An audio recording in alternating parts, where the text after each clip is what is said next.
Our guest today is Stefan Oelrich, Global Head of Pharmaceuticals at Bayer. Stefan is an industry veteran and is bringing about a transformation at the organization at a crucial time. In this conversation, I am joined by my colleague Teena Thacker, and we cover a host of topics ranging from where is innovation headed next, the industry challenges, and how Bayer is preparing for its next leap. It's Monday, the 22nd of December, and I am your host, Vikas Dandekar, editor of Pharmaceuticals at the Economic Times. This is Corner Office Conversations.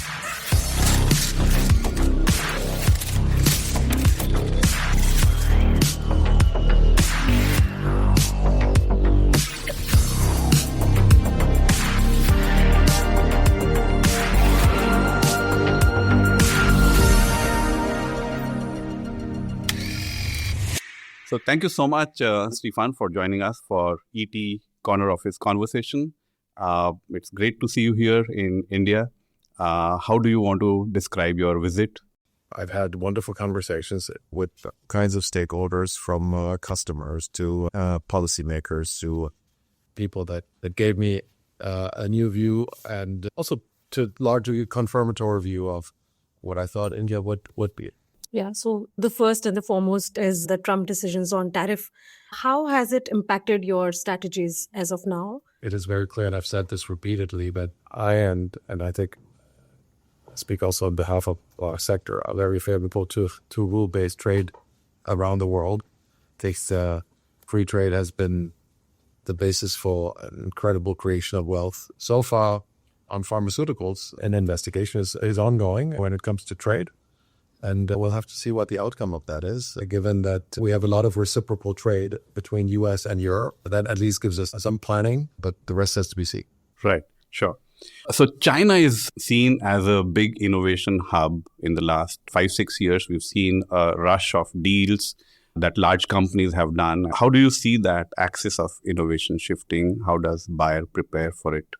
Traditionally, take our presence in India, more than 120 years in India. We're probably one of the oldest brands in your country. And that holds true for many regions in the world. So we're essentially present everywhere. But of course, investments into innovation go more where there's a good reception of those investments and where there's also some level of acceptance and return of those innovations. We've seen this traditionally in Europe. Europe was the pharmacy of the world for a long time. Then it shifted more towards the US. Today we have more balance between a number of regions, which includes China. Right. You also have the presidentship of the European Association, and you've been speaking about how we need to do the reset because of the pressures that the European innovation sector has actually been feeling from either US or from China. What will be your roadmap to really get the European research back?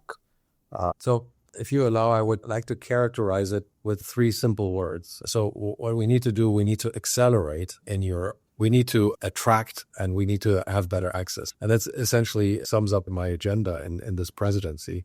So Europe needs to be attractive for investment. And that is investment both in capital, but also in terms of people.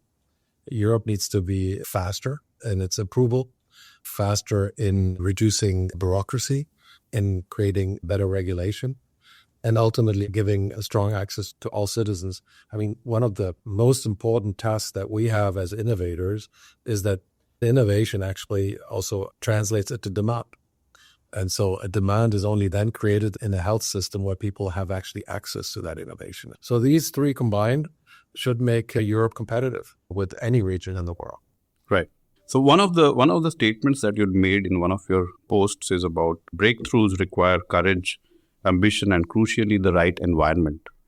What will be your prescription for that? I mean, is it not right at the present moment? Actually, the time has never been better for breakthrough than today in our industry, because the increase in knowledge around biology combined with digital advancements and also in chemistry has never been better than today. Actually, the knowledge growth in our sector is almost second to none. And that incredible push in knowledge growth translates ultimately into the opportunity to create products and ultimately also make this industry very attractive to invest in. In order to get there, you need to be courageous because you never know if that knowledge ultimately translates into a successful medicine. And so you need to get off the beaten path and really take that innovation and dare to take it to the next level. And our industry has been traditionally very good at that. And when you look at the amount of approvals that we're getting as an industry over the past few years, it has actually increased. So you see a higher number of output from our industry, improving outcomes in patients. We just talked about innovation, and the biggest and the recent innovation has been Mounjaro and Ozempic, which are making big bucks and also trending. Any plans to get into the weight loss segment? Well, we're traditionally very strong in the cardiovascular and metabolics area. So all of these things are connected. So we don't have a pipeline project today in obesity, but we target other of these inflammatory processes, for example, protecting kidney, protecting the heart. And all of these come together. So reducing weight is one important factor to tackle some of this metabolic syndrome, but it's not the only one. Also in research and development, it's like in a good sports game, you don't want all the kids on one ball, but you want to be distributed along the field to actually score the most goals. So again, coming back to the flight of investments that we see from Europe to US because of the threats that Trump has actually been giving, that we want the manufacturing back and creation of jobs. On the other side, you see China becoming the hub of innovation because of the way the clinical development is happening at a very fast clip. How do you see Bayer placed in this situation? Do you think that it will be able to carry its very rich heritage of research and that foundation will stay intact? Actually, like many of our peers, we're really well positioned for this because we're present in all these geographies, and we're present both within in clinical research, very often also basic research, and typically also manufacturing in all of these areas. So this per se is nothing that worries me. I'm more concerned when we look at trade barriers because I think ultimately they increase cost and someone needs to pay the price for that. And that's why free trade is so important. But when it comes to some of the asks on a fair distribution of reward for innovation, I think some of these asks are fair. So my larger point is, do you think in the future, China will probably become a very big, heavy biotech innovation hub? Because those threats have been felt in the US also. The kind of deals that we have actually seen, the Hengrui, all the large deals coming from the licensing opportunities that have been thrown up.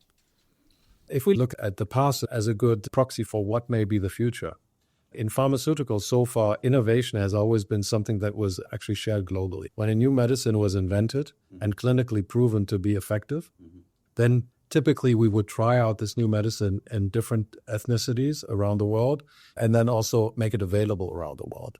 And I think that holds true for all regions, including China. And I would be surprised if something groundbreaking was discovered in China and then other parts in the world would not want to have access to that. I want to talk about your blockbuster clot-reducing drug, Xarelto, which faced stiff generic competition, notably in Europe and Canada, and it has seen sales crumbling. So, moreover, I think the decline was faster than expected. So what are the new product launches in the pipeline that could help cope up with the hit? So the genericization of Xarelto is no surprise to us, because don't forget, at the end of our exclusivity, we dedicate the inventions that we make to the public so that this can be actually then purchased at very low prices. We've been quite successful at actually replacing the lost sales of our products that have lost exclusivity.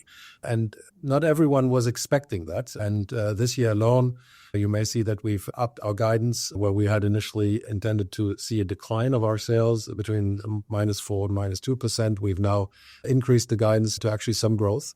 And that is quite remarkable when you have negative sales of more than $1 billion in one sales, given the size of our overall pharmaceutical business, that we were not only able to compensate for that, but even will by end of year show some level of growth. So to your question, that comes, of course, from the newly launched products.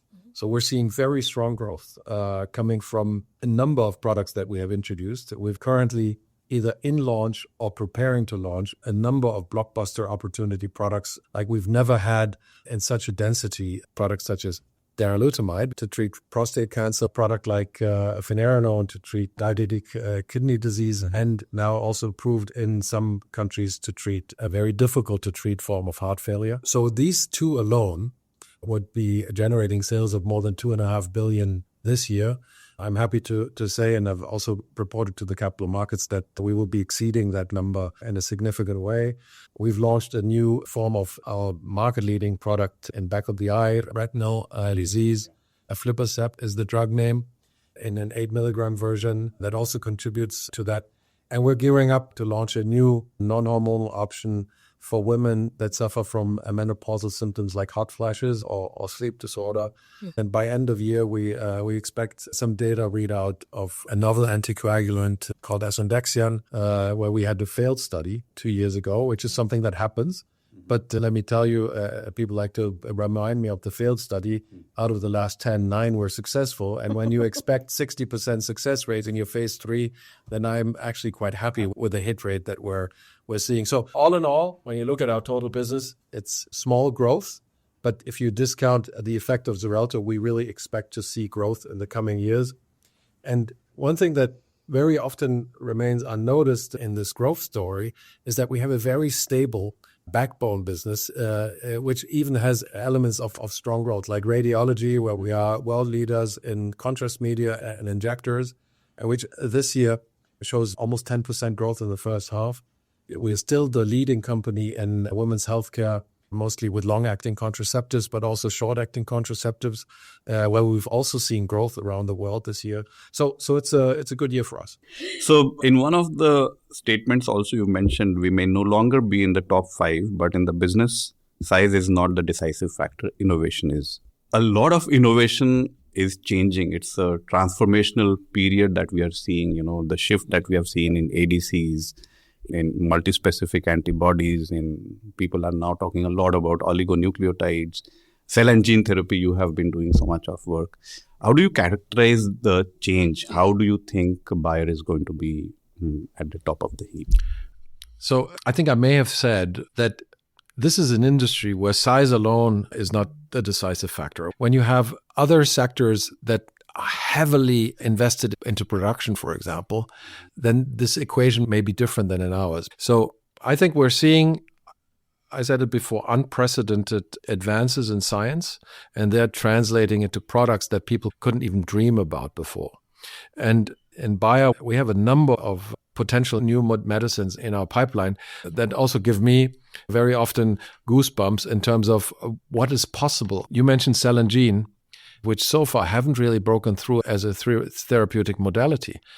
By the way, the same was true for multi-specific antibodies, which for a long time were really difficult to see whether they would break through, and now they're breaking through a number of indications.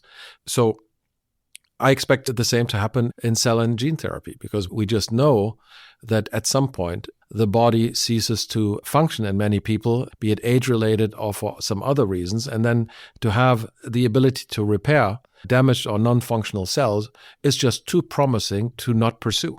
And if you lose sight because your photoreceptor cells have ceased to function, and you could replace them and make people see again, then that is almost a biblical promise that you make. And I think we have the potential to get there. Will we succeed? Again, I don't know.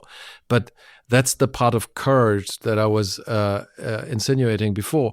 And that's what we're trying. And certain forms of blindness are an area, replacing dopamine-producing neurons to reverse the course of Parkinson is another one, where we're pretty advanced, I would say, in terms of our clinical efforts, with 2 advanced clinical trials in cell and gene therapy. We already know today that you can treat monogenic diseases by adding the broken gene to the genome. And it's almost like repairing a broken tire. And if you use in vivo gene editing, you can switch the tire. And if you add the right gene into the cell, it's almost like adding a tire to the car that even though the broken tire may still be there, like on a truck, and they always have this axle where they have additional tires. So we can do a lot of things in theory. We now need to break through in translating this into the practice. And I think we're one of the leading companies in terms of number of clinical projects that we have, be it in monogenic diseases, be it in pathway diseases like Parkinson's, or also a very severe form of heart failure where we're doing gene therapy to improve the contractility of the heart muscle, where people today are waiting for a transplant. We may give them a new lease on life by making the heart work much, much longer than today is possible. So those are things that give me personally goosebumps of what science can actually make happen. So, Stefan, do you still expect your first cell and gene therapy to hit the market by the end of this decade? Absolutely, yes. That's our goal. It's an ambitious goal. And we're in an industry where success does not come easy.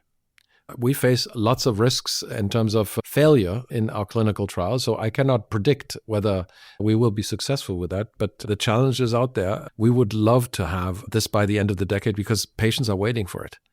I get so many phone calls from patients that call me directly and say, can I get into the trials? My disease is progressing.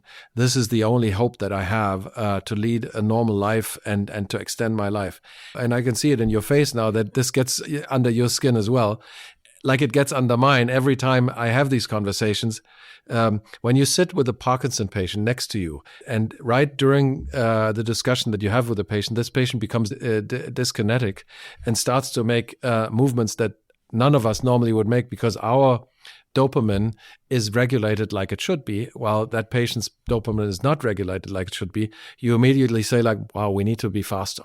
We need to bring solutions to these individuals that suffer from this. And I think there's no one around this table that doesn't know someone who suffers from this type of disease. So it's not something ultra rare. It's something that's around us. And making a difference in those patients' lives, that's what we in our industry and also I personally get out of bed for in the morning. Stefan, my next question is, how affordable will these products be for markets like India? Or will you probably launch only in those high-priced markets? So I feel very, very strongly about this because this question, obviously, you're not the first one to ask. And it's a question that has kept us busy. And we have decided a few years back after I joined that we want to have a much stronger tiered pricing approach in the world. Pricing should also be a function of affordability. That being said, we also need a return on the investment of the risks that we take for research and development. But I think these two can be combined. And then, of course, there's a number of voluntary schemes that we take to also give access to the people that have no access at all to innovative medicines. By the way, not just in low and middle income countries, but even in high income countries, we facilitate broadly access because otherwise, we would be talking out of both sides of our mouth. Great. So a couple of India questions. We've just seen a couple of days ago, again, a big IP battle between an Indian company and a Swiss company. But your views about how you want to see this constant fights on intellectual property, do you think it's patient-friendly? Do you think generics will make it affordable? Well, first of all, I'm not going to comment on other companies' matters on principle, but let me tell you that when I look at what India has done over the last few years, there has been a clear improvement on respect of intellectual property. And I think that's a sign of India advancing. And wherever intellectual property is respected, it typically goes hand in hand with economic development. And so I feel like India is going in the right direction. In terms of intellectual property protection. I, for one, am not aware that we've had any issues on that side, and individual cases may vary, but I'm not commenting on other companies. Right. About your India outlook, how do you want to see the country and Bayer's positioning in India? So first of all, we're very happy with how India is developing for us. We're seeing good success with recent introductions, and I think it has to do with really having created almost a tailor-made portfolio for the needs of India with a strong focus on non-communicable diseases and our strong leadership in cardiovascular. So we hope to enjoy that type of uptake and continued growth until we lose our exclusivity and dedicate then our innovation to the Indian public.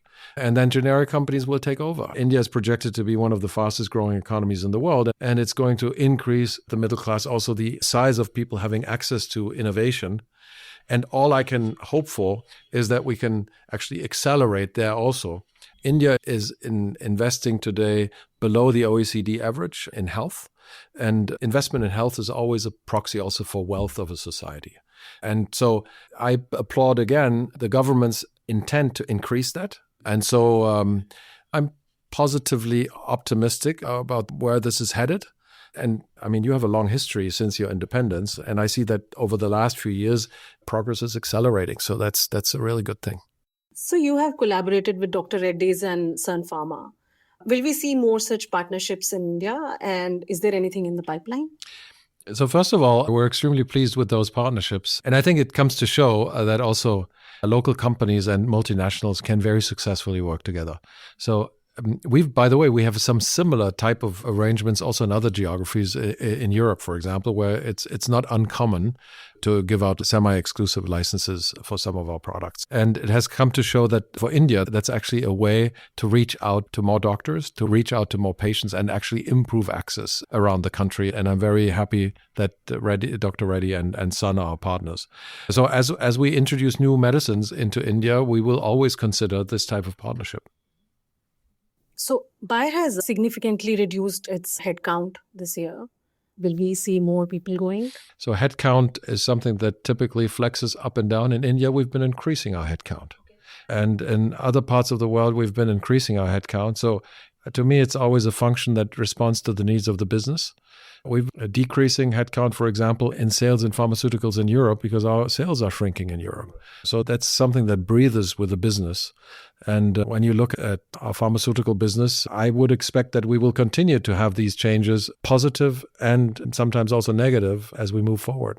We should be flexible and we should respond to the needs of the market. So one more question on the overall, the movements, the industry shape that is actually being taken. We've seen like a wave of new companies who have been more agile and who have been able to invent new drugs. The stack has actually been toppled. Of course, obesity, the revolution that we have seen. On the other hand, we see centuries-old companies which have actually felt the pressure. And again, cost burdens have been increasing. Again, we see small companies really coming up with real breakthrough ideas. In all of this, some of these large companies have actually felt the pressure. Do you think it will be able to come back with the same efficiency plans and become more agile? I love that question because it brings me to the third priority for us this year, which is leveraging our own new operational system. As we were revamping our whole R&D model in Bayer and become much less German-centric than we had traditionally been, we did a number of acquisitions in the US and also in Europe. One of the organizational principles that we put in place was that we wanted to manage them as if they were continuing as biotechs. And we operate them as if they were independent biotechs, but they buy services from us instead of building services that we already have. But they remain independent in terms of how they operate and how they pay their people, how their IT system works. And my thought at the time was, instead of them becoming like us, we should more become like them. So how do we become like them? This is now the challenge of a more than 150-year-old company. And you will be surprised. We're working on exactly that to transform ourselves into that.